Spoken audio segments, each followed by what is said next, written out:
bottom lane's giving. There it is! As you're going to have to stop, but John's in, all gone. Harry with the culling, but it's just not enough damage. He needs to make a play right now. Oh, they're all low.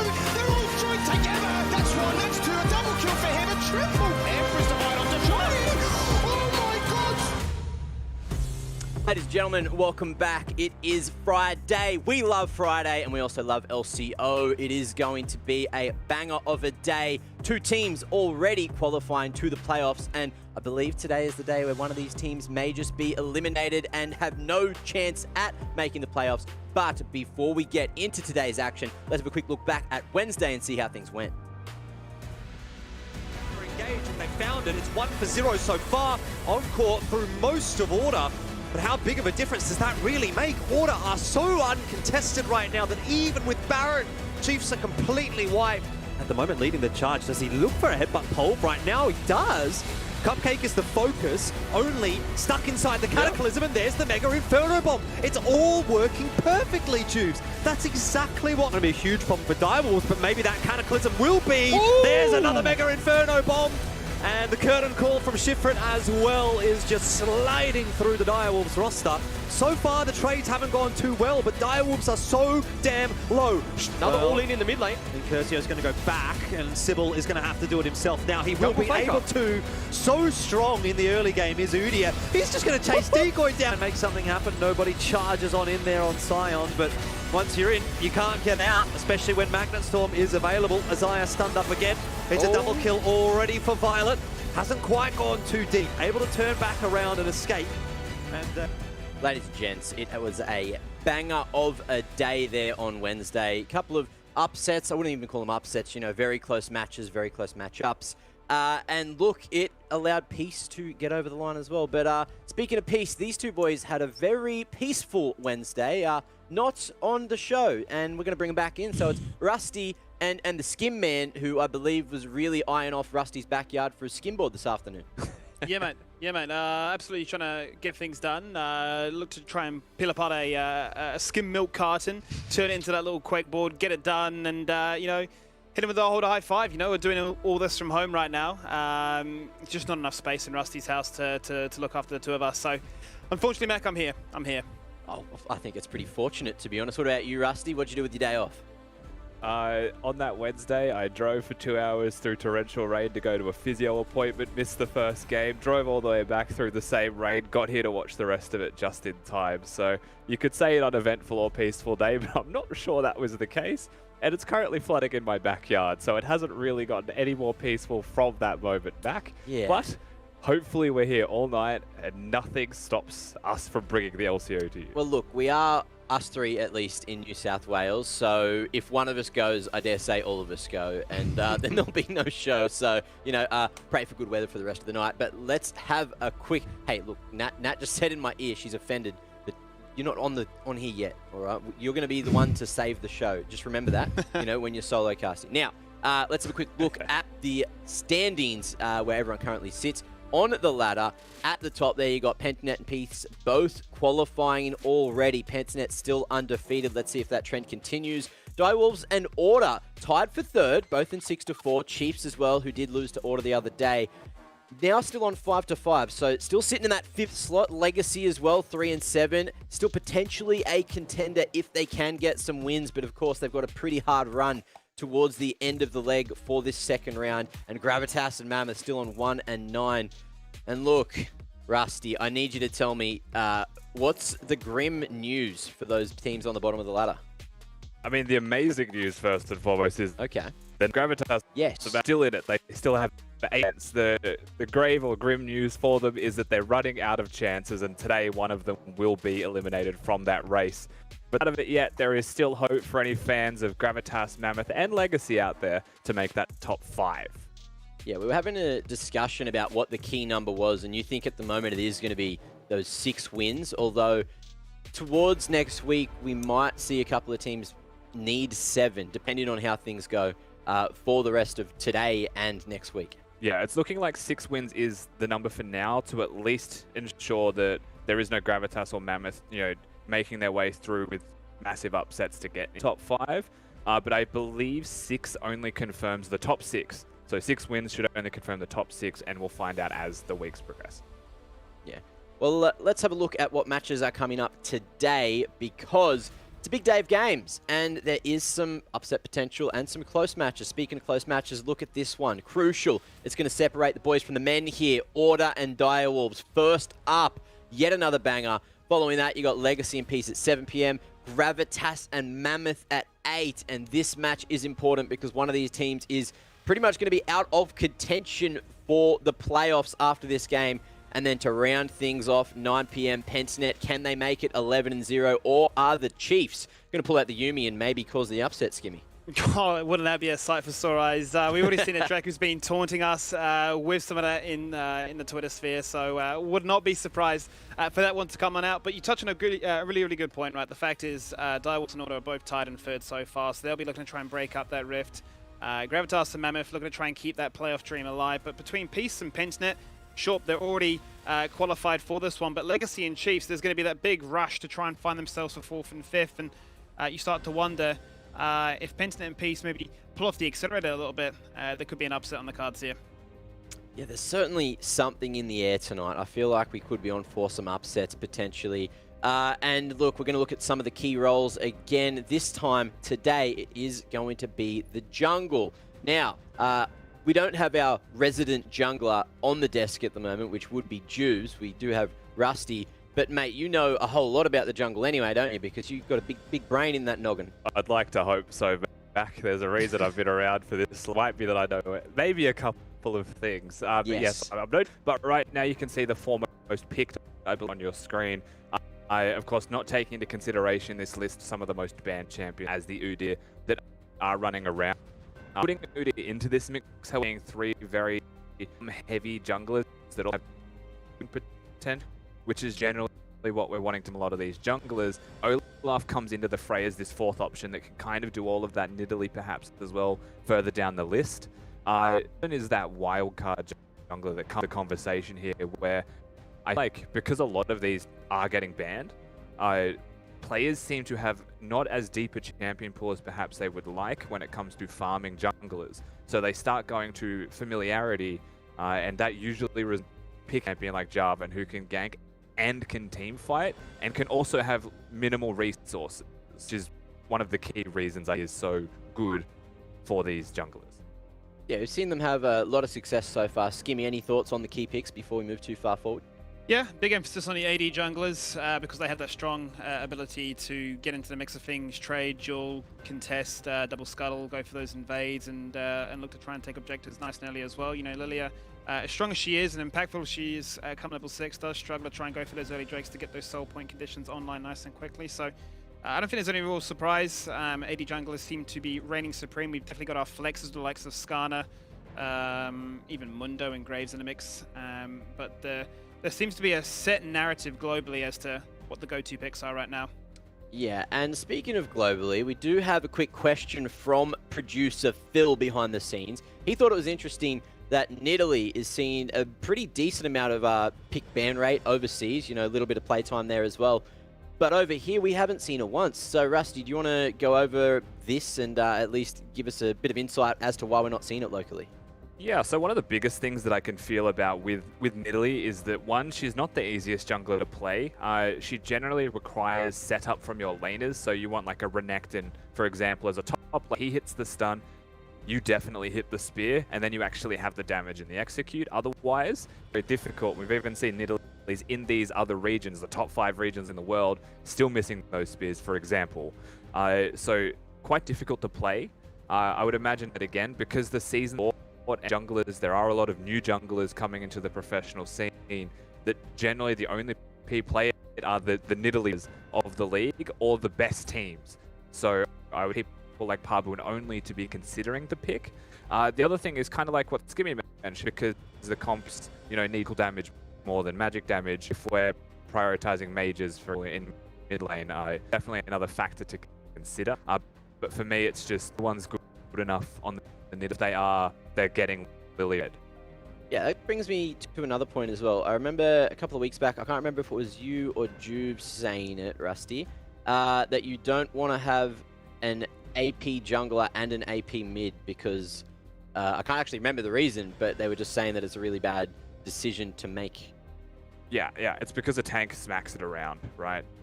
Basically, it means that someone picks like a Nidalee and an Ori as their mid jungler, their Mundo on the enemy. He's a raid boss. There's nothing you can do against it. It's literally just a free win from the draft. Okay, cool. Now, moving forward, we got from the fans. So we have had a whole lot of OPGG submissions from you guys at home, and we're going to bring them up and quickly rate them as well. But also, before we do, if you want your OPGG rated, make sure you add LCO, hashtag LCO, send them in, and we will break them down, roast you, and coach you. And Rusty, go ahead. You got Chiogane here. He's a Plat 4 player. Looks like he's a bit of a mid laner there. Yeah, generally speaking, it seems like he has quite flattering stats overall in terms of win rates, but he hasn't had a lot of games played. One thing that I would say is that he should probably stop trying to diversify his champion pool this much, because it's clearly not successful. He's got a 20% rise win rate, so maybe consider not that. And generally his KDAs are quite low for a ranking like Platinum. So it's clear to me that, you know, if he's averaging 3 control wards maybe a game, that's not enough. He's dying a lot, and he should really reassess how many deaths he's getting in these games. Okay. Looks to me though Anything, like the dream player though, if anything, right, Mac, is that he's able to play mids. He's able to be the assassin if need be to try and put the game in his hands. Maybe it's that burger flip, hence the 50% win rate. But if he is auto-filled, if he does have to play support, he's clearly got the mechanics from mid lane into bot lane to pop off. He's got the fresh there, 100%, and not one of the easiest supports to play. Could be a Yuumi. Rusty might shake his head, might get a little bit angry, but you know, the fresh, it gets it done, and the Vector, well. The late game powerhouse. Look, I have nothing to add on this one, so let's move on to the next, because he's probably a better player than I am, and I'm just going to repeat probably what Jubes said to me over and over every time we try to rate these. Now we have a big old Urgot player. So he's Silver 4. Any words for Jimmy Osfang? Oh, I mean, his win rates on his most played champions tell me that he's playing too many champions again. Like, he's got such a high win rate on like the top 8 there, but he has a 50% win rate. So I don't know what he's doing with these other champions, but it's clearly not winning the games. I would strongly advise that he sticks to what he knows and what he's good at. And at the moment, also, from what I can tell, maybe too many roles in there. I like when people have one champion per role, Mac, because it's clear that you're like prepared or at least capable to fill, so you're not just a burden on your team. It's nice, but I would stick to one champion per role. Yeah, I'm seeing like the quickly just give me the 60% ADC role, but then all the recent games is Urgot. So that's exactly my point, Mac, is the fact that is that a case of playing multiple roles, or just he loves these particular champions? I've never seen an Urgot in the jungle. I imagine that'd be a bit of a scary nightmare to run into him. He hits you with the ultimate and you go, hang on a minute, this is not how it's meant to play out. Maybe just a big fan of the Urgot in general. Center, I love center. I used to be a big fan when we had the Grasp center, the old tank center that came from the Chinese super server. I don't mind that champion at all, but yeah, maybe too many roles. We see it all the time, right, with players that tend to be like not one tricks, but masters at 3 champions in particular. So there's no harm or foul in becoming a master at a couple and grinding up to diamond. Yeah, so relatively good job from those 2 OPGG candidates, especially the Urgot player there.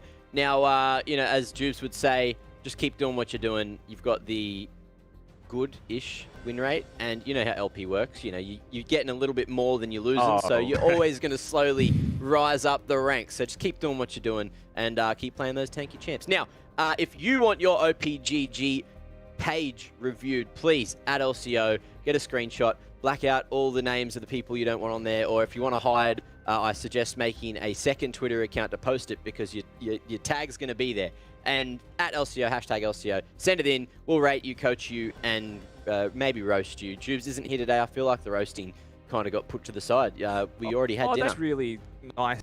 Like, they were not easy to roast out. You know what I mean? Like, I feel like if I was going to roast, those would have been stretching. And I don't want to lie to the viewers, Mac. I want to try and be honest.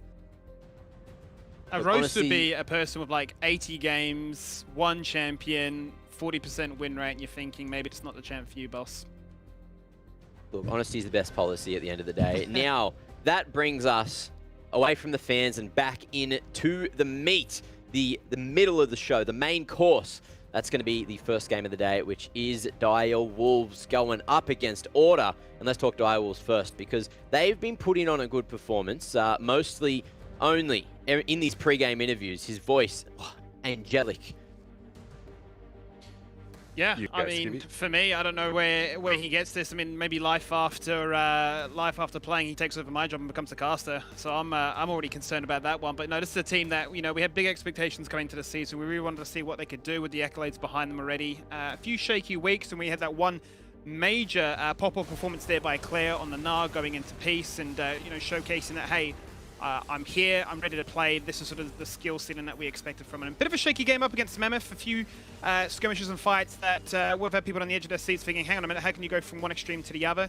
And a little bit of refinement in the mid lane there after we saw, for the most part, be it the shock show. He'd been hard carrying this roster in those first 3 weeks. He's now being focused in a lot of these games, and teams are realizing if they can try and crumble the mid lane, then the foundations from there may just fall apart. So they've got a big weight on their shoulder right now, for the obvious reason that both teams themselves in Order are tied in third right now, but also for the fact that when these teams last played against each other, it was only Shock that got the kills. The rest of the team weren't able to find a single kill, so it's a different beast this time around, Rusty. Yeah, absolutely. And I do like the point that you raised before as well on targeting Shock being a clear potential point of exploitation for teams that go against Dire Wolves, right? The positive there, like you can highlight, is the rest of the team starting to improve around him, but still, even in this game against Mammoth, they were exposed through that avenue, and that was 2 games in a row. So it 100% to me is this point to look at if I was the Dire Wolves opponents to say, well, it's clearly working, because if Shock's behind, it seems like the Shock calling is failing a bit. Yeah, well, whatever it is, it's kind of working, because at the moment they have made that resurgence, and now they're in the tied 3rd position. So look, that's one side of the field. On the other side of the rift, of course, we do have Order, who we're going to have a quick chinwag about. They've been doing well, but of course, we keep going back to their consistency. We want to see a little bit more from this team, Rusty. Yeah, the first person who always comes to my mind when I look at this roster is Chungi. He is someone who is not a rookie coming into the scene. He's someone who we definitely have expectations for growth, for improvement, for stability as well in a team like Order, because that's needed. You know, you've got Maximize and Vengeance running around, trying to carry, playing these different champions, playing for each other as well. And Chungi's the person who we should be highlighting coming into today's games, because he did have an absolute blinder. You know, came in, put some massive work in for the side of Order in what was a very losable game against the Chiefs just on Wednesday. Honestly, we have to give him credit, right? He put in the work, he out-farmed, he got the Flame Horizon, they team fought very well. So that, from him, is something that we haven't seen much of, which is my concern. We need to see more of this from Chungi, because it clearly helps get them over the line in those hard games.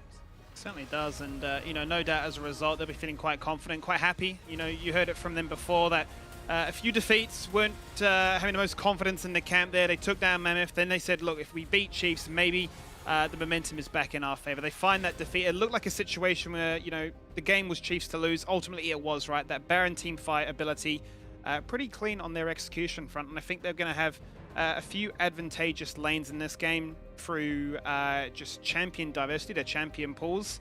And if they do target mid lane with Shock, then I think Order can break this game wide open.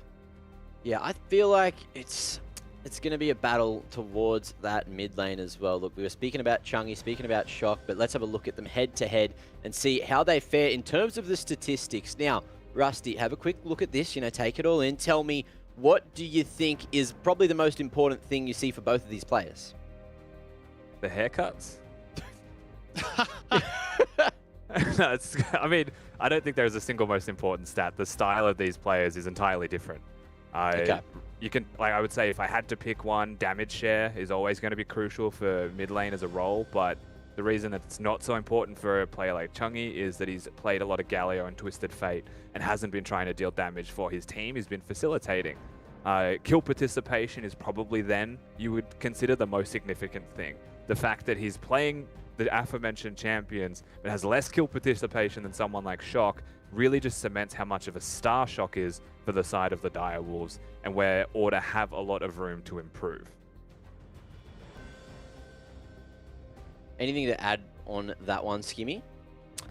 Yeah, I'm just trying to think. I mean, it feels like a bit of a redundant point. You know, a lot of the Direwolves game plan has to be running through mid lane. I was looking at a stat beforehand when these two teams faced each other, and it was Shock doing 50% of the damage in that game. He was really been trying to put his carry boots on and get this team across the mile. And I start to wonder, right, with teams clicking on and deciding maybe we do target mid lane and the whole foundation crumbles from there. How on a week-by-week basis Direwolves gear themselves up, not only by, I mean, there's not enough time to completely change up your strategy and your script, but how do they look to try and bridge that gap and find resources to protect him, be it through vision or better shot calling or parving? That's what I'm curious on, because playoffs only a week away, and it's a very important game tonight. Very important indeed, just to get that edge, you know, do what needs to be done. And someone that does what she needs to do every damn week is Nat. So let's bring Nat back in, because I know she's chomping at the bit to roast me for what I said earlier in the show. I feel like I could do a one-man show. I'm not going to say it'd be good, but if the pressure was on, I feel like maybe I could deliver. I hope it doesn't come to that, though. Please, no. Well, look, I guess we'll see when we get there how it goes, and all the best in case we don't get a chance to wish you well and do drop out. Now, I believe you do have those mid laners to have a quick chinwag to. Yeah, I mean, we talked about their stats, but I'm very excited to hear what they have to say about the game. Guys, thank you both so much for joining me. I want to start with you, Chungy. You know, last time you guys went up against Direwolves, they were a very different team, and you guys absolutely just kind of wiped the floor with them. So how are you feeling coming into the matchup today, knowing how well they've been playing recently? Yeah, I mean, personally, I just feel nerves every single game. Like, I think that's just normal. Yeah, and I do agree, they have improved like heaps compared to when we played against them. Then I think it was definitely someone on order. You guys were saying that the Mammoth win wasn't going to give you any confidence. It was really down to whether you guys were going to beat Chiefs or not. You ended up getting that win. So where is the confidence sitting for the team now? Yeah, we're feeling confident in the win, and if we do get this win, then we do have the chance to become second as well. So yeah, if we go 3-0 this week, it will be a really big confidence boost moving forward. I could only imagine how great that would feel for you guys. But Shock, what about you guys over at Direwolves? I just said it before, but you guys are a completely different looking team at this point. So how are you feeling? Yeah, I think we've improved a lot, and I'm really happy with how our style is ending up. For a long time, we're playing things that I wasn't super comfortable at, to be honest. But I'm really happy with our team's direction now. Has that been, something that's been a lot of prep work for you guys, or is it just something that's come naturally? No, I think it's definitely been a lot of work, from the coaching staff and from players as well. There were a lot of problems that we had as a team, and I feel definitely at the start our play styles didn't complement each other that well. So we had a lot to work through, and yeah, it took a lot of hard work, but we're in a good place now. I mean, you say it's been a lot of hard work, and we're only week 4. The last little question I wanted to ask is that winning this game puts you guys in a pretty good position to potentially, make it to playoffs. So how much pressure are you putting yourselves on this, or are you trying not to think about it too much? I wouldn't say I feel that pressured by this game. Rather, I feel pressured that we might not be good enough in playoffs for our own standards. I do have confidence that we're going to get there, but that is where the pressure comes from for me, rather than winning or losing the game. Where do you think you do sit in terms of how you are playing compared to your expectations? I'd say our expectation is to be the best team in the league, and right now I think there's still a pretty big gap between Pentanet and the rest of the teams. So I'd say we're probably second best or third best right now, and we really want to be better than that. Look, I mean, this game is definitely going to be a big decider to that. Chungy, I'm going to ask you the same question, though. How do you guys feel, and pressure-wise, knowing that, this game is a really big influence as to whether, you make it to the playoffs or not? I think, the top 5 right now is fairly confirmed to be in playoffs. I think, if us, Direwolves, and Chiefs just win one game, then everyone else is out. So we're just gonna focus on like just improving as a team, and then when playoffs come, like just try our best then. Alrighty, well, thank you both so much for joining me, and good luck in the game. Thanks. Thank you.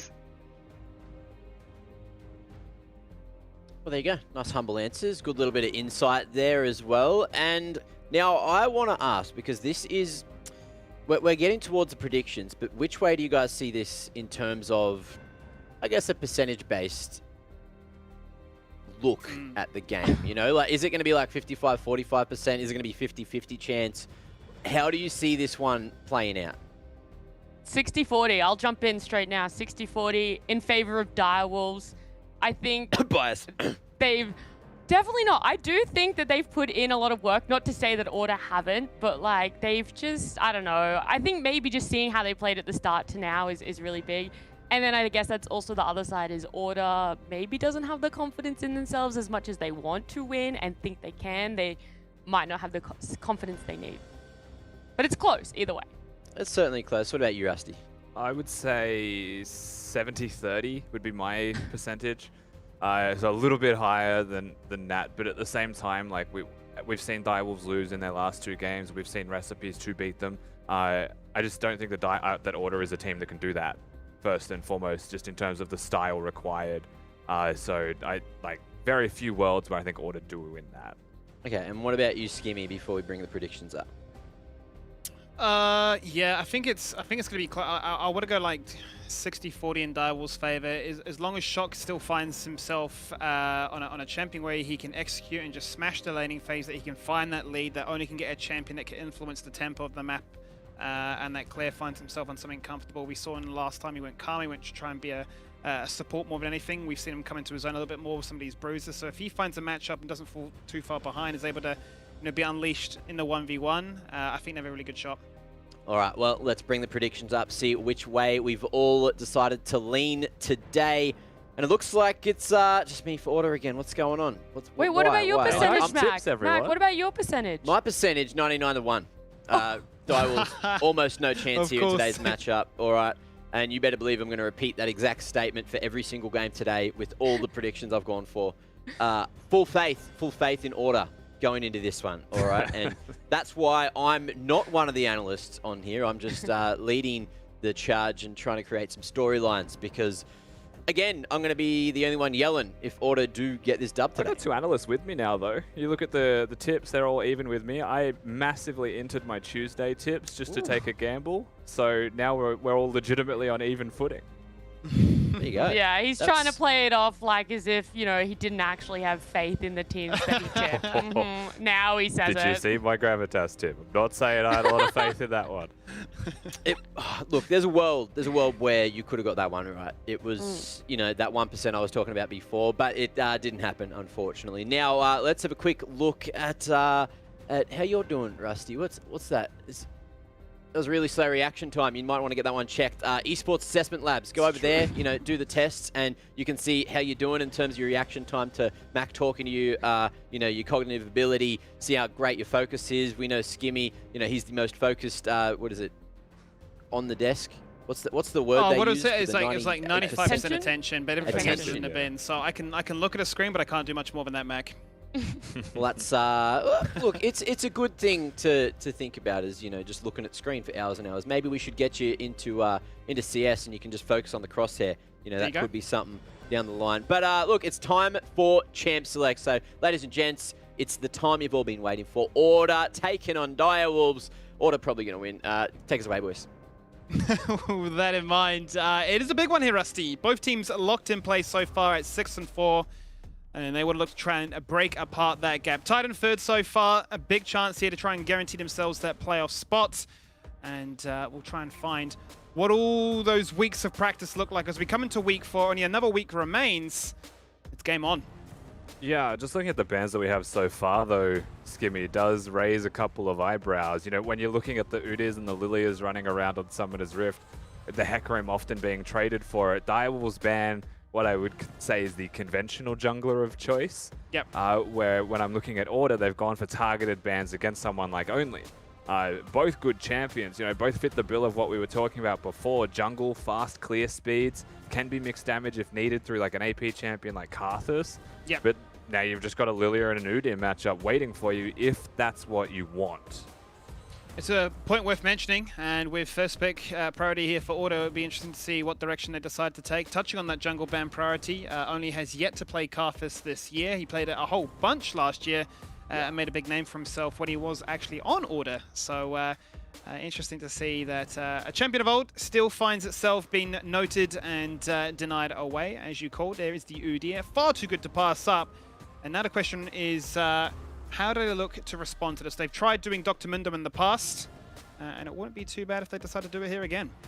There's not a whole lot revealed champion-wise to just lock the Mundo, I don't feel like. Oftentimes you'll wait to see maybe the first 3 champions before you consider something like a Mundo in draft priority. No surprises realistically with where Direwolves went so far, and I'm uncontrollably doing this with my hand, Skimmy, so I apologize.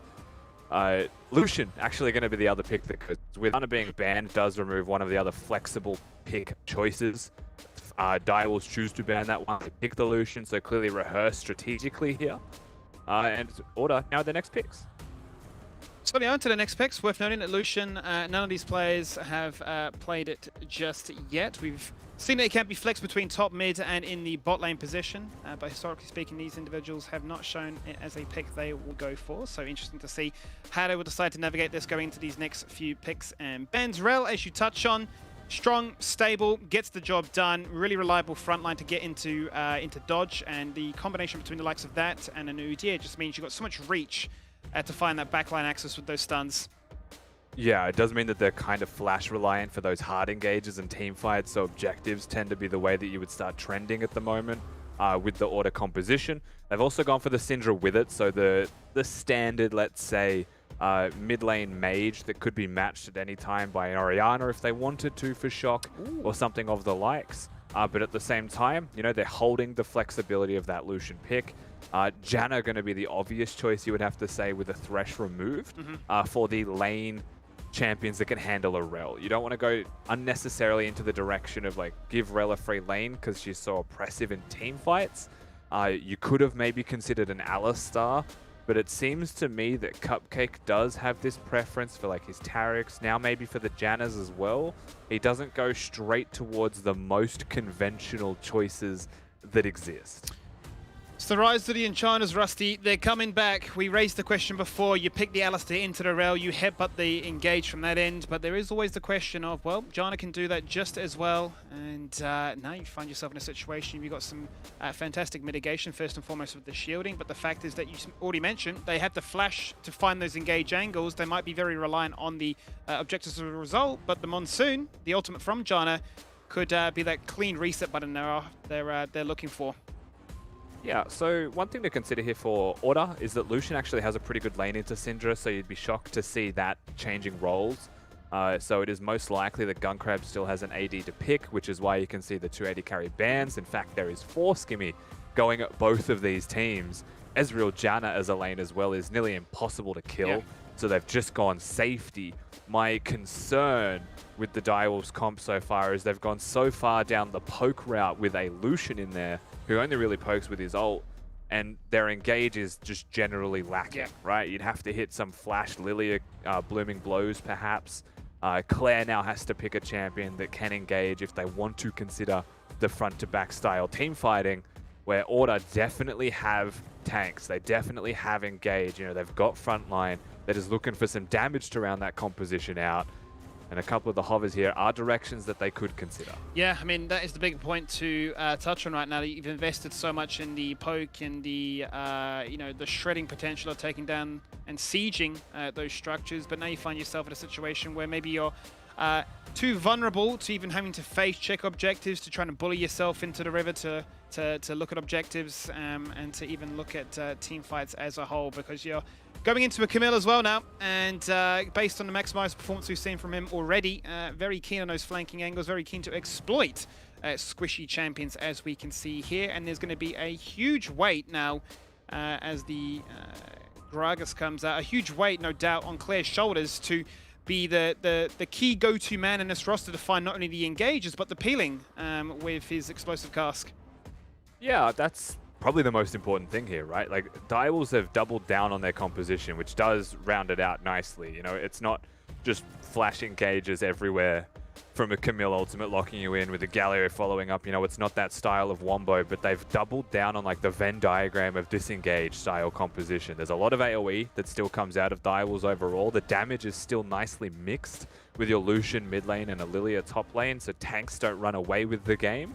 And the Gragas and the Janna mean that, like, while you don't just walk down mid lane and beat your opponents in a front-to-back 5v5, it means that you are very good at fighting for objectives if you get there first still, as you can engage, or if order come at you, you're uniquely equipped to deal with that and be able to beat them down in that 5v5 that way. So fight on your terms, you'll have a very good time if you're Direwolves. Don't fight on your terms, you might get picked off. And that is the concern. I think if I'm looking at an area or an avenue of success here for Order to try and get the ball rolling, get that snowballing angle so that they can find themselves with priority and vision control for those objectives.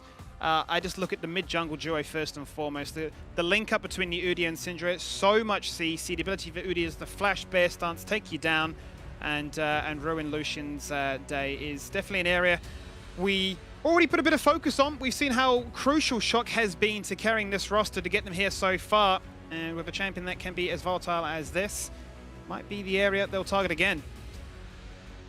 Certainly could be the case. I think you're right mentioning the volatility. I would be surprised if they didn't put some focus towards the top lane. However, you know, Maximize getting that signature pick definitely has the capabilities to hard carry himself and the whole team across the line. Also gives them an avenue of split push threat. And I think that having multiple win conditions is a viable choice here for Order to start the game off prioritizing top lane priority or surviving elsewhere, and then just having multiple places to focus. Plenty of places to focus and plenty of insight to be found. We do have Coach Omo on standby here from Order. And welcome, bro. Thank you for taking the time to join us here. I want to start the discussion by talking about your standings. You come into this one, it's been 3 wins on the go so far, a very different Direwolves to what it would have been back in week number 2. How do you view them this time around? Well, we feel they're definitely much stronger this time around in the second round robin. They seem to be figuring out a little bit more what they want to do, but I still feel like they have some of the core weaknesses which they had coming into the first round robin, so I don't think that much is going to change. Not much is going to change, but no doubt you guys both playing here to break up the pack, tied at third, looking to try and guarantee that playoff spot and put yourself in the best position for seeding possible. You look at this one, a few questions, I suppose, were raised by myself and Rusty about the Direwolves composition. It definitely excels in multiple areas, but it almost requires the early game going not necessarily as well in their favor. So you look at your one, a few more options to play around with. You've been given the Udyr. Were you surprised with how the draft played out in your favor? This was one of the jungle matchups which we kind of were expecting to play into. We know that those only those likes the Lilia into Udyr matchup, but at the same time, Vengeance also really likes the Udyr into the Lilia matchup. So we kinda were ready for this one. It's not my favorite matchup, but I'm confident in Vengeance's ability to play it out. And then talk to me a little bit about Vengeance in particular. He's shown up in this first season here and has really found his pairing with the likes of Maximize from Synergy of old. What's it been like for him, making the step up into this league and showing up already so well?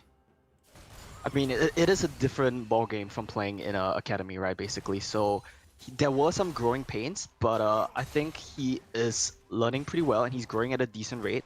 And like you mentioned with Maximize as well, the two of them do have some synergy, for better or worse from the past. And I'm pretty confident in his ability to step up here today as well.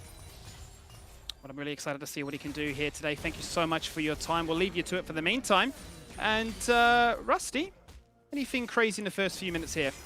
No, not at all really so far. Ultimately, we've had both junglers starting on the opposite sides of the map, going for that red buff full clear. It's not too surprising to see that from an Udyr and from a Lilia in general.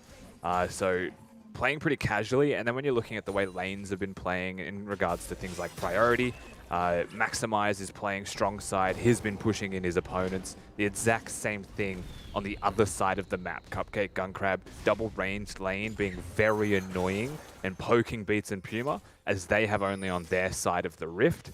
And this is the first point in the game where we've seen a teleport, right? So mid lane, one of those roles where there is a lot of potential aggression from a Lucian. If he's unleashed in a 1v1, or if Chungi uses one too many spells on a wave, he can get hard punished and will run out of mana until he has that tier purchase. So this is, again, I want to say very standard so far, but it is still a teleport advantage to Shock as top lane.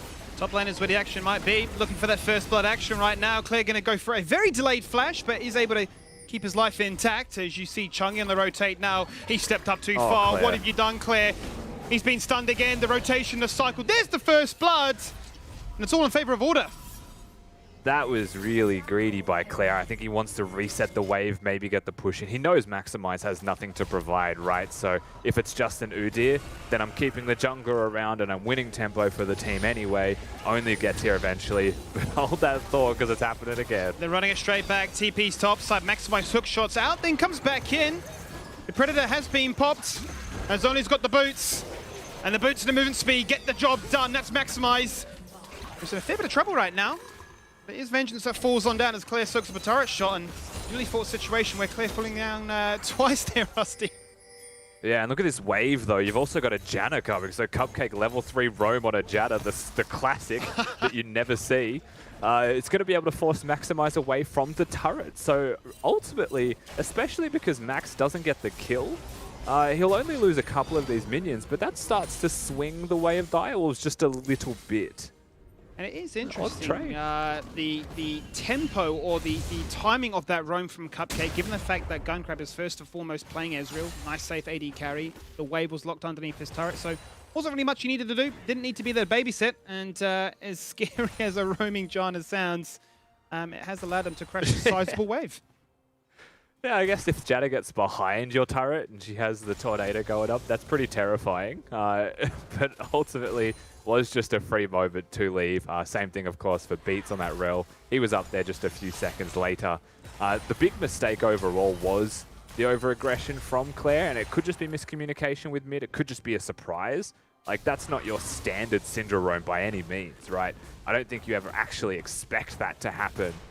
So might have just been caught unaware, and fair play to Order for making that happen, right? It's just that the follow-up was still nice from Only and from the rest of Direwolves to ensure that something went back their way. And they needed to find that, as you already touched on. A bit of a greedy play there, but it pays off in the end, and it trades gold back in each other's favor. Vengeance isn't going to stop there, no. Neither are both these junglers, both going to be very present and going to try and do whatever they can to try and make the situation that works in their favor. Vengeance runs on in, figures out, hang on a minute, I've been baited by my bot lane. Now I find myself in a whole spot of bother. Gunkrab picks up the killing blow there. He gets gold. He gets kills. And he finds success in his bottom lane himself. Yeah, I mean, you could say baited by his bot lane. I think he was just baited by seeing an opportunity. So again, that's the Direwolves doing, right? Like, they're the ones who look like a juicy gank target, but they've got Only nearby. And the thing is, you know, 1-0-1 is the scoreline of this Lillian now. Has Lucidity Boots completed with Predator.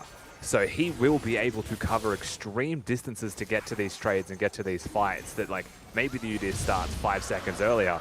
He's still there. Direwolves knowing this, of course, right? So they're the ones able to play around that information that Order don't have, and that's what ultimately comes back to hurt Vengeance through that counter, as he's just left to the wolves by Puma and Beats. He certainly was, and worth touching on that this Lilia that Only is playing. He's played 3 games of it so far, 3 victories. It's been his most successful jungler to date in this league. 10.8 KDA across 3 games is not too bad. It's a pretty sizable lead compared to the other players, or the other junglers, I should say, that have played the champion so far. So looking to try and harness some of that synergy, that potential to find a victory here again today. A Shock, a crash in that wave, pop the ultimate and zone away Chungi again.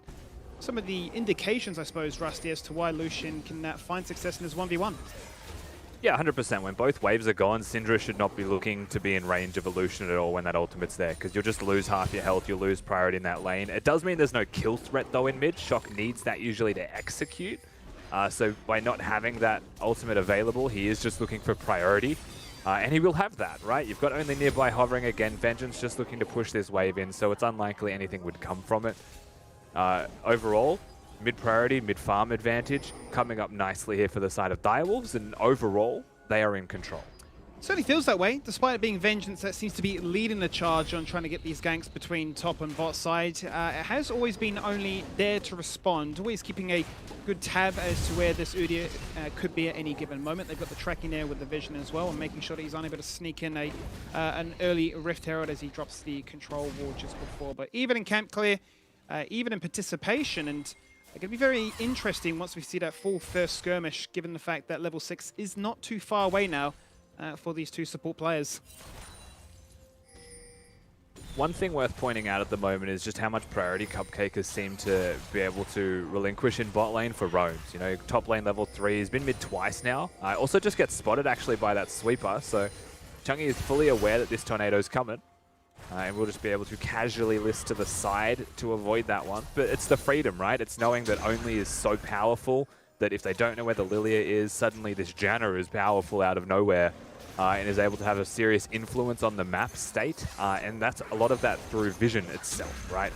It's not just a Janna roaming trying to get kills, it's the Janna protecting 2 control wards in the bot side river, which is strong neutral vision, and early in the game gives a distinct edge to the team that can retain it the longest. It's always exciting to me when you break down, you know, the protecting of the vision, sort of what it amounts to, because it's just giving Gunkrab so much freedom to, you know, be able to take those 1v2s, not to feel too afraid in situations like this, as he's able to hit the sidestep. The curtain call never really being used as a kill threat, more so just to mitigate that wave and burn it and ensure that these trades and this poke harass continues to you know, try and favor them. You can see that the True Shot Barrage will come out now, and they're just really trying to punish the fact that, hey, you're playing a Jhin and you want to engage, but we just won't give you that opportunity.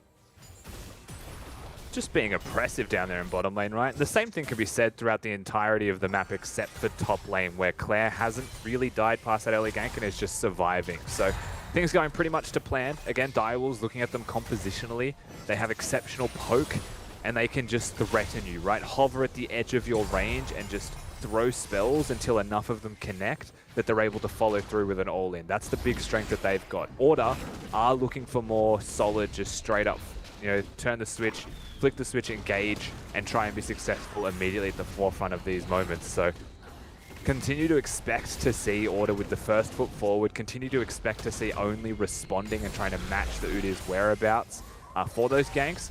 But at present, they are looking to threaten bot side because the Herald has been taken. Yep, they've had that announcement made, so they know exactly where Udyr is at the moment, and Only's taken that chance to get some vision down, do a bit of counter jungling. He might look to go for the 1v2. His shot comes on the rotate. He'll be here first. Only flashing forward, hits the lullaby. 2 members go to sleep. The culling. It's going to be a full channel. He's got no cleanse. He's got no hope. Double summoner's burnt, but it doesn't change the outcome. He falls on down. Unleash the power into shock. He'll fall on down. As they connect there with the Hextech ultimatum, and now Claire rocks with the fight. He's already burnt that ultimate. He's looking to try and disengage away from this one, but protect his squishy AD carries, and Direwolves can disengage safely. Yeah, Direwolves can disengage actively, safely, readily, whatever they want. They've just constantly got disengaged there. Beat's also just getting his recall cancelled by the ultimate of Gunkrab, so that's what you were just seeing on your screen. Means that they can threaten if they wanted another plate down in bottom lane, but they'll reset. They'll get the free disengage. At the end of the day, that was just a small trade with nothing massively significant coming from it. Order, however, you know, they're the ones who move into their own jungle. They try and find where Only is. They do it with half health, but they have so much engage potential from a Rel and follow-up from a Jhin that Only gets chunked out before this even kicks off. Puma gets down from a full culling straight to the face, unfortunately for him. No summoner spells left to get out of that one, but Shock goes too far in an attempt to do so, and Janna, Monsoon timing with Gragas ultimate, not ideal. They both throw it when only one was needed. So doubling down on that disengage skimmy. It's clear what they wanted to do. It certainly was, and you saw multiple flashes as a result of that get cancelled out. So a few summoners have been burnt right now. Both Shock and Gunkrab still have theirs, so potential positioning advantage given the fact that they're already nimble mobile AD carries. An extra layer towards that to aid to this understanding of being mobile. There's the Infernal Drake picked up, and we've got ourselves a Cloud Soul now for extra mobility. Yeah, that's a really important Drake, Skimmy. What are the chances that we talk about this soul before broadcast and it's the first soul that we get on show? It's so funny, right? Because the producer's saying, did you guys want to have a discussion about this one? I said, I'm pretty sure you and me are on the same page. The joke for me is more so that we seem to always get Cloud Soul in these Oceanic games. Here's something, we might have to hold it if they're going to be too aggressive, but here's something that you have to remember about the Cloud Soul that really makes it good to me is that it's consistently giving you 10% movement speed. So when you've got Udyr and you've got Lilia in the meta, you've even got Janna in this game as well, like move speed is clearly important. Yep. So the fact that we've been getting so many Cloud Souls, not just for the ultimate cooldown for someone like a Lilia, but for base movement speed, as well as movement speed on the ultimate activation, means that Cloud Soul has pretty significant value, but ultimately it's not the be-all end-all Drake, right? Which is, I think, where we are mostly aligned on it. Yeah, and definitely going to be some champions that will benefit from it a fair bit. Culling, for instance, on Shock's Lucian. Vengeance probably the most to benefit from it as he switches between all the different stance. A ton of movement speed. Already know how strong and frustrating it is to try and catch an Udyr. Well, that could definitely be a big benefit for them. But hold that thought, because it's both these junglers continuing to keep tabs on each other. Chungy seems to be caught out of position. The exhaust goes out straight away. There's the culling. Spreading damage between two key members. The tornado is fantastic, but a stun connects. The monsoon cancels, and they both survive. Only looking to try and turn things around and find a fight in their favor, but in the 3v3, both teams will decide enough is enough as they're down to a third. Yeah, Chungy not having the ultimate means that there wasn't enough kill threat to take Cupcake down. Cupcake really just there to ensure that that 1v1 goes the way of Direwolves, but at the same time, Vengeance gets to disengage towards the action, towards the fight. So again, nothing really doing, just consistent farming to be seen. Waiting for that moment, right, that break point, that objective that catches the eye of both of these teams. You know, there's no turret plates anymore, so this Herald charge is just for the sake of it, and it will be successful in that much. But the next Drake, you know, it's the third Drake of the game for Direwolves if they start to pressure that one. Could be something that ought to consider, but in the same vein, it's only a Cloud Drake. It's not the most influential third one to be able to give over, and you could happily give yourself 5 more minutes of farming time to scale up into team fighting if you would like. 100%.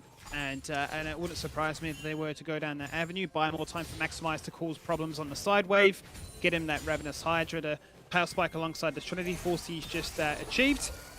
As for Direwolves, they're going to be feeling pretty happy that the game has worked out so far in this favor. 15 minutes in, up by 2k gold with a composition that wants to snowball. And snowball they have, even if it's a small one. Yeah, I mean, the Lilting Lullaby was just used, so only puts Beats to sleep. We've got the Herald up in 50 seconds. The Drake is clearly the priority here, however, after that turret goes down, as that should be available for that one, definitely. Very curious to see from this moment, though, where or to choose to prioritize. You know, they've got some vision control already established. Topside Scuttle Crab just gets secured by Vengeance. It's clear to me that they could consider just going all in on the Herald. This is something that's very easy to read, however, in a macro sense from a team like Direwolves. In terms of lane assignments, I wouldn't be surprised to see the Ezreal planted top lane. But because Shock is the one who has teleport, it could just be an Ezreal mid lane, and we start to really flesh out what would be, I guess, called mid-game lane assignments. And that is the big question right now, because we can see them hovering towards the top end of that map. No clear indication to exactly where they are going, but with the Herald only now just spawning, they are hanging around their own jungle, looking to deny as much vision as possible from Order and keep them lurking in the dark and keep them confused and find themselves that moment to shine. So members showing up to mid lane now and looking to try and see if they can execute upon anybody getting too greedy, trying to farm extra waves. Only is actually going to be the one to kick this off as well. It's on vision. Order could consider looking at it. Maximize does have the teleport available if he would like, but by the time they get here, it's already going to be so low that it's clear that they're not going to even consider contesting this one. So they've recognized that it's not a position that they want to fight just yet. Maybe it's the Drake where they want to put priority and actually fight for that vision control. Because if you look at the map right now, they don't have anything other than the Scuttle Crab and like a sneaky ward there. Their intent was not to fight. No real threat, no real concern on that one. They're quite happy to leave that one across to the opposition, but they do want to prevent this soul point from being acquired so easily. Do want to buy themselves a little bit of extra time, and even if it is the most, if it isn't the most influential single dragon, it does buy them the extra 5 minutes that you mentioned before, and that's going to be crucial for a lot of these champions. Jin, we know how strong he can be with a couple of items. Gets all of that extra bonus damage. Maximize on his most played champion, his most famous champion, would need that second item, and continues to be a threat in these side waves. That was a good Herald summon. It was also placed in the correct position to just instantly charge the turret. So they'll be able to take down the mid lane outer. Most of that gold, I believe all of it, of course, goes towards Only, who summons it. The cost of this, so while it's obviously it's very important that they get mid lane priority, by breaking that outer turret, they open the map so much more for themselves for any future objectives that come across, as there's less safe space for Order on the map. They do still give away the bot lane outer turret and a lot of free farm to maximize on his Camille, who wants that. They do give over the Drake, so they buy time for Order, who can now get an extra 5 minutes if they would like, with no soul as a threatening point. It's not like the perfect situation for Direwolves at all. It's just a conscious choice they seem to have made, and a conscious trade that they opt into. Neither team is forcing where it feels wrong. Quite content keeping to their own win conditions right now, and as you can see from the gold graph, the biggest benefactor is Maximize, being able to collect and tax all those waves by buying extra time and avoiding these unnecessary fights. But it has been Guncrab through all the turret plates, the CS differences, and just the sheer nuisance of being able to poke from the laning phase onwards, that has found himself as the biggest recipient and the biggest gold lead, and probably the argument as to why, as a whole, Direwolves find themselves up by 2k. Yeah, 100%. I mean, you could note this through lane assignment, priority rather, from level 1. Yeah, it was Only was pathing from red on his top side down towards Guncrab. They were aggressively pushing from the first wave of the game. They've just been pressuring Puma and Beats, and so it's very easy for Guncrab to be able to get the slight CS lead. Once we hit this mid-game point as well, he's also been collecting a lot of the side lane pressure and farm. So has just been completely, he's living his best AD carry life, Skimmy. He's just red dot syndrome. Everywhere you go, he sees a red dot, he wants it. He's going to be able to get a lot of farm from this. The lead is significant. He also has fairly cheap item spikes in terms of cost compared to your prototypical AD carry builds. So we'll be at a point of 3 items before anyone else, most likely, in the game, besides maybe Only. But I doubt it, actually. Only doesn't have nearly as much CS, and still doesn't. Only has 2 kills. Yeah, he's going to be two-faced about this one. He's got himself a stopwatch, then soon to convert that into his zone use and allow him to make those flashy plays where he can look to try and put as many people to sleep as possible and be that game changer, that team fight decider. It'll be interesting to see what direction Guncrab decides to go with his Mythic, as pretty much the Ezreal of old continues to be that these are the go-to items. That hasn't really changed for the most part. Get all the cooldown reduction and just spam from afar and be a damn right nuisance. What is worth noting though, Rusty, is that Chang'e has opted to go for the Everfrost as opposed to the Ludens. A little bit of extra CC, find those angles to catch somebody out. I'm big on Everfrost in general right now. Like, this is the one patch where I'm willing to accept Ahri as a reality, where I haven't been for years. You heard it here first, Twitch. Simply because I think Everfrost is insane. Like, it just enables you to not have to be a charm-reliant champion. Your kit becomes better from an item. As Claire might be in trouble. Yeah, he's in a whole bunch of trouble right now. He's popped that ultimate now, waiting for the Hexagon to go on through. Hook shot. There's the final shot with the Q. Unleash the true damage and find a side lane solo kill. Yeah, I mean, it was a nice ult from Claire to try and disengage, but the flash hook shot connects, and because the body slam is... It seems to be that they are even priority between a hook shot and a belly bot from a Gragas. They both just get stunned. The fact that he has Merc Treads, I think, is the reason he's able to get that Q off, and there's no reactive flash available from Claire. That's frustrating. Really is quite frustrating there for Claire. We'll see how this trade starts in the first place. Just cycling through the cooldowns, finding trades and finding uptime. I mean, this is the nuisance of a Camille, right? Just the sheer stickiness.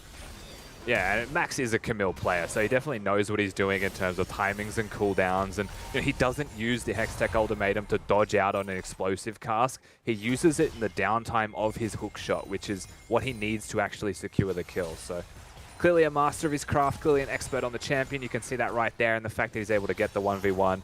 And here's the thing, Skibby, we've already noted this earlier. He was given time, he was given space by Direwolves to farm. He got that bot lane out of turret by himself. Now he's getting solo kills against his lane opponent. The win condition we note through draft for Order, well and truly on the cards. 100%. And you start to get a little bit concerned now as a Dire Wolves fan as to what this could mean. Nice scatter of the week. That denies the engage that Claire was looking for, but the cult beats instead. He flashes away, looks to try and mount on top of the horse again, but the horse has been desaddled. Falls on down, and it's another kill going in favor of Guncrab. So the win conditions on either side of the coin well and truly here. Yeah, I mean, Guncrab's definitely finding his mark on this game right now, but it was the flash body slam from Claire. You know, that flash that wasn't used earlier in the solo death comes in clutch. They have the numbers advantage here. Maximize nearby, so no need to even teleport. Chungy's also hovering, and they've got vision. Baron is risky. Baron is very risky. This is a 50-50. TP has been committed by Chungy, who's come back on through. Beats is on his way from the fountain. It would be a 4v5 if Order decide to commit. He's already gone. Chungy's dead. He falls on down. The Baron's still at 50%, and the curtain call and the vision and the flanking angles, it all looks so good. Now Vengeance looking for the flash play. He takes out Cupcake. Maximize trying to be a hero 1v3. Here's the Hexagon to him. Trying to do whatever he can. Dies to Lucian. Shock takes him out. Baron gets acquired. Dire Wolves have secured it. And Vengeance does the great run, the world tour from one side of the jungle to the other. And he baits out all the CDs in the world. Oh, they're very close to getting that kill on the back end there for Vengeance as well. Only looking to 1v9. Did regret that for a hot second. But he's able to walk away and, of course, still has the backup of that Ezreal. Dire Wolves, they throw the gauntlet, you know, they make the risky decision. This is the Baron that will be committed to. And we will pick apart anyone who tries to get nearby. And again, that's what their composition is capable of doing, right? You've got the Ezreal to just keep them at bay. Janna as well can do the same thing.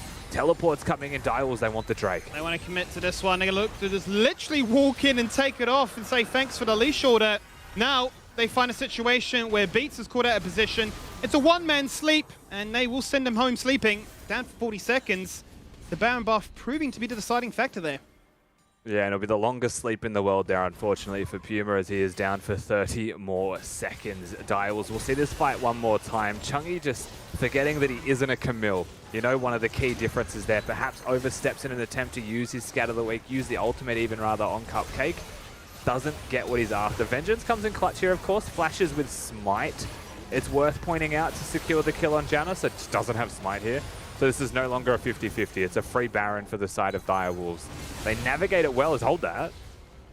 From the replay to the real action, and it's the same outcome. It is Vengeance taking down Cupcake's Janna once again. But it doesn't seem to change the tune here, as Dire Wolves have asserted themselves in a, what would have been a 2-3 split. Looking to try and get as much structural presence as possible. But it continues Rusty to give Maximize free reign to do whatever he likes in these side waves. Yeah, here's the one risk that exists in this game, you know. Baron is something that can slow it down, but Claire doesn't have the buff.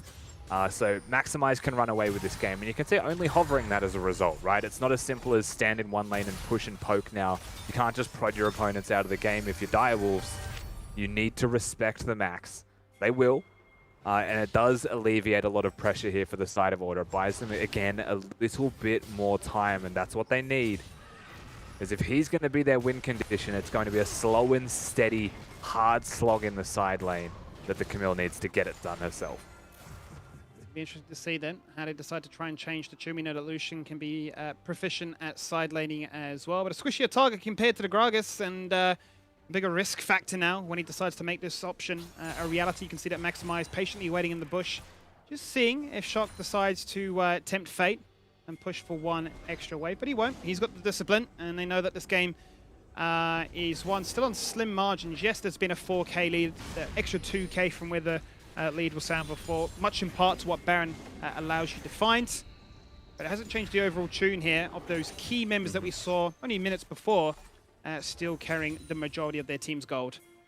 Yeah, I mean, realistically, gold is in the right places for both teams, except for mid lane and AD carry here, having significant advantages, but that's just because of the gold difference between these teams, right? So Dire Wolves perfectly placed gold into the carry players of their team. Max being ahead is crucial, and he's now about to reveal himself top lane split pushing. So this is the moment where Dire Wolves, even though they don't have that hard engage style composition, they can, because there is no Maximize. They want to force the teleport. They want to try and pressure if they can now, before he becomes an issue, and he will be in 30 seconds.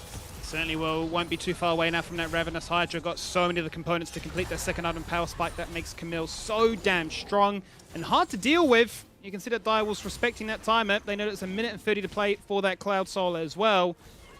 But they're unable to find their mark to crash and complete that turret acquisition. And we'll have to settle with just trimming his wave once more.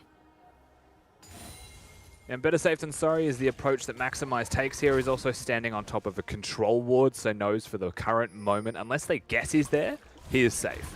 You can also see they're constantly hovering, so Claire knows that he can't win a 1v1 and does not want to get caught out of position. It's a soft bait. You know, Maximize reveals himself being in the bush. It was the correct decision for Direwolves. They get confirmation. But he also knows that he's not safe. You know he's alone right now. John has revealed with Scryer's Orb, and it's now going to be a 3-man collapse. So very difficult to try and chase the Camille. Plenty mobility to ensure that even in a situation where it may look like you're being collapsed upon, you can still defy fate. But regardless, that's a condition that keeps ticking and knocking on Direwolf's front door. Whilst you have those advantages, whilst you want to siege, and as good as you are at sieging, we can look to trade efficiently as well. This has definitely been a really long game of League overall, Skimmy. Even looking at the average game time of our League, we're about to hit that, so clearly we're in for a little bit of a longer one than we're used to in the LCO.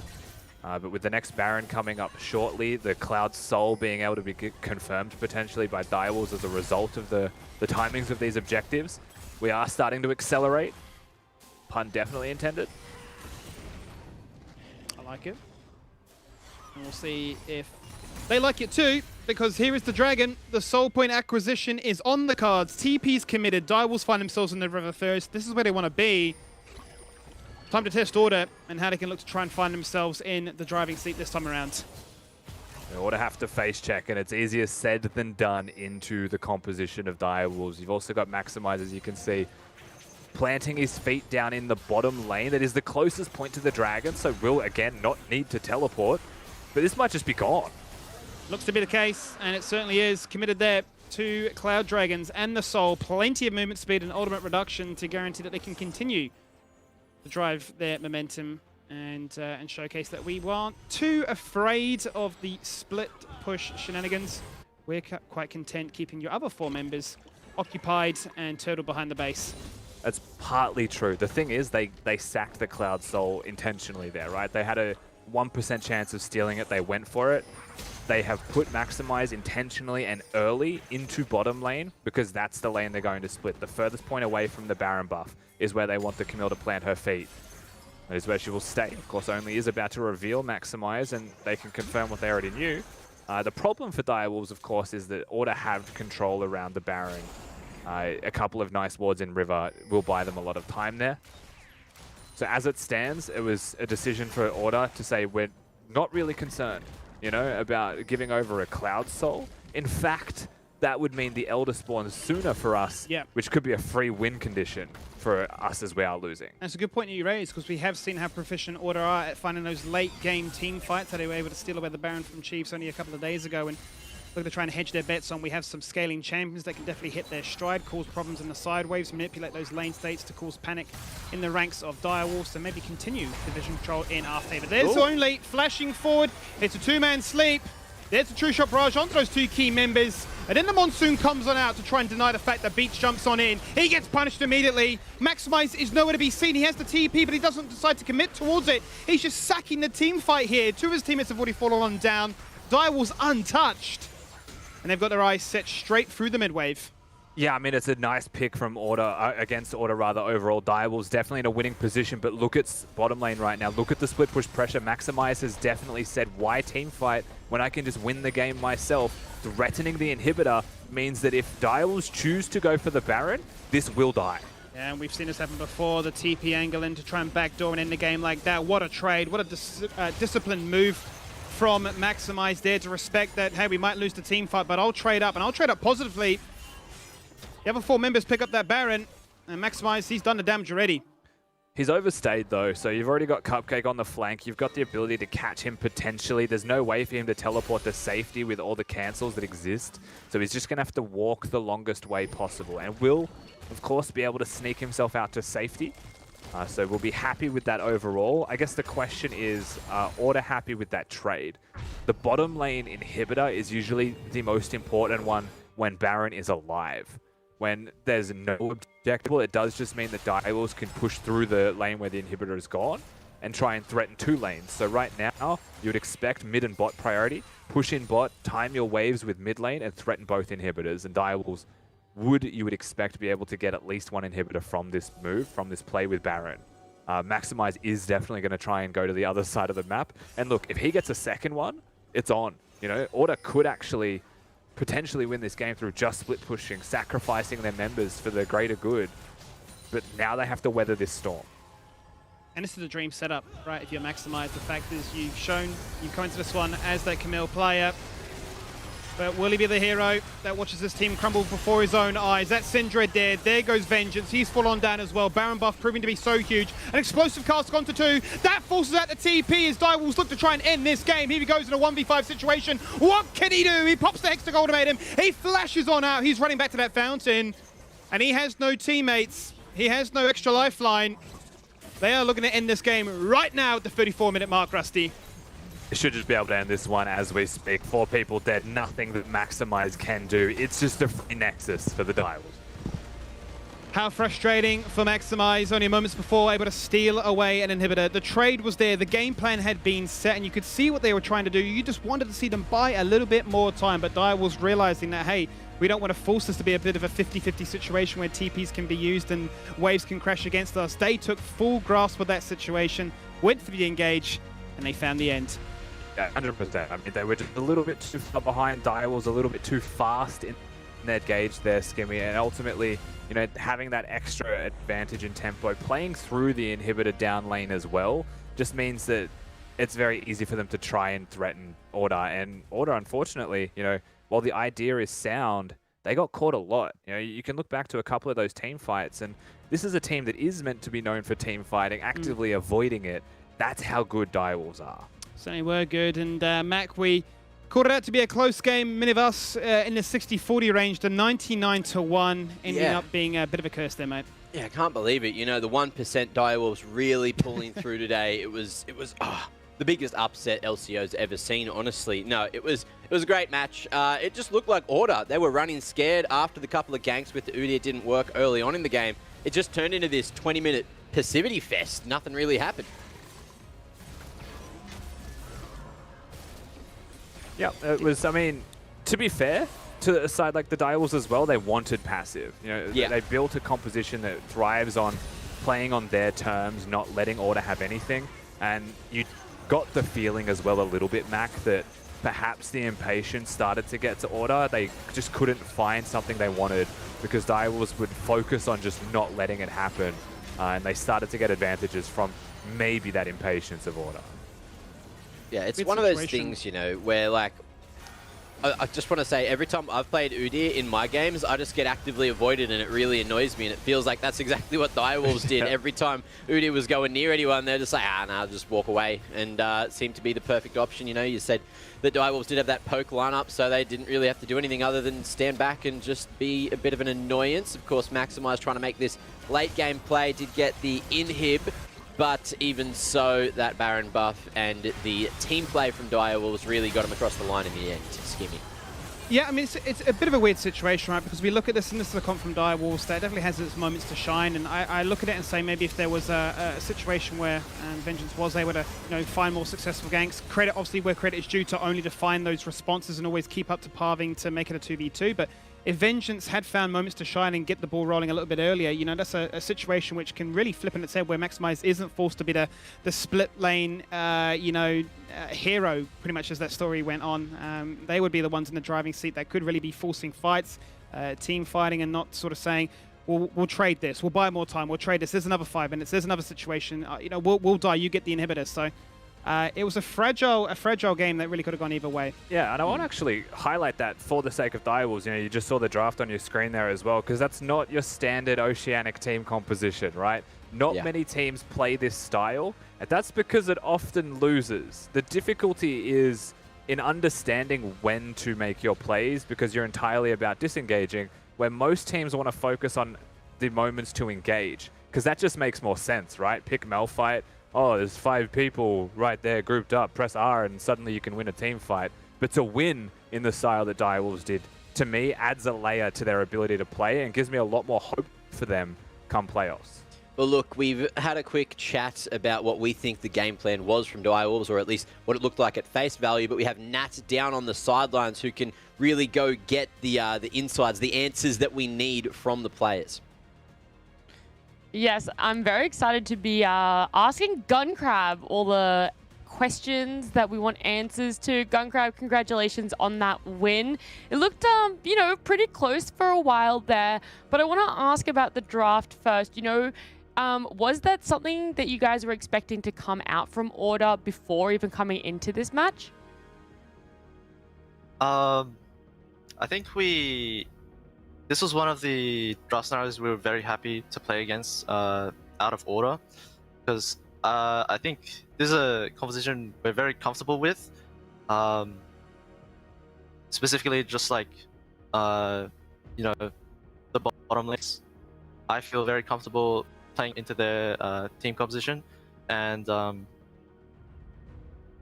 yeah, I think we expected most of their priorities and their picks this game, and we were very happy loading into game after drafts. Oh, well, look, that's good to hear that you guys were just extra prepared and were comfortable going into that draft. But walk me through some of that game, because it felt, you know, quite passive from you guys, almost a slow pace compared to what I think I've seen from you in the past. Yeah, we had like a very strong mid-game composition, and I think we did make a few errors around choosing where we wanted to fight and control, and that led the game just being sort of a stalemate at some points, because we had given the enemy team a few advantages that we kind of let them get away with. But I think we were during the whole game we were still really confident that we would win any fight coming out of laning phase, given the game state. And I think yeah, I still had confidence the entire game that we were gonna smash them. Yeah. Well, that I do want to ask then, the Camille near the end was looking a little bit intimidating, especially with the split push. So you say you were confident throughout the whole game, but was there any, doubt or worry about Maximize on that Camille? Not really.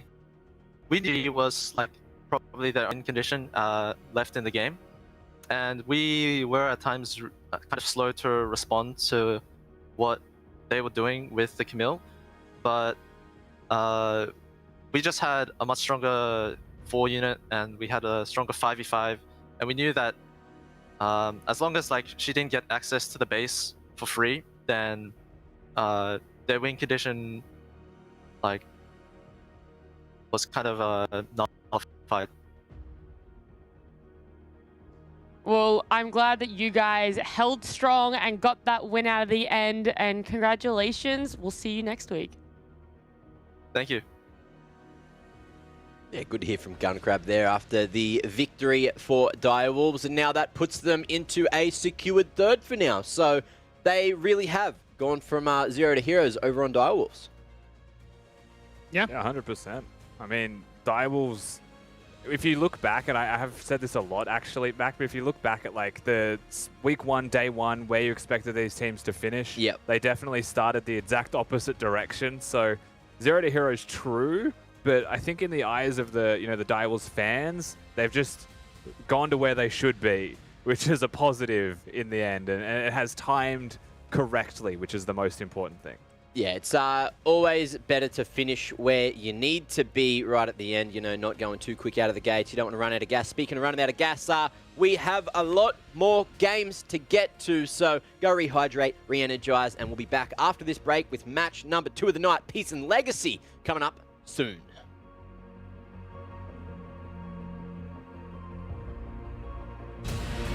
Control in our favor. There's only flashing forward. It's a 2-man sleep.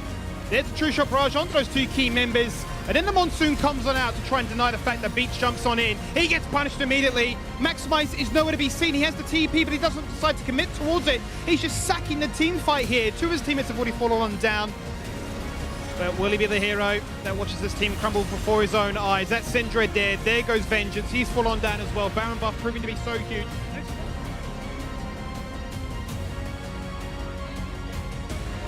Situation. What can he do? He pops the Hexagon at him. He flashes on out. He's running back.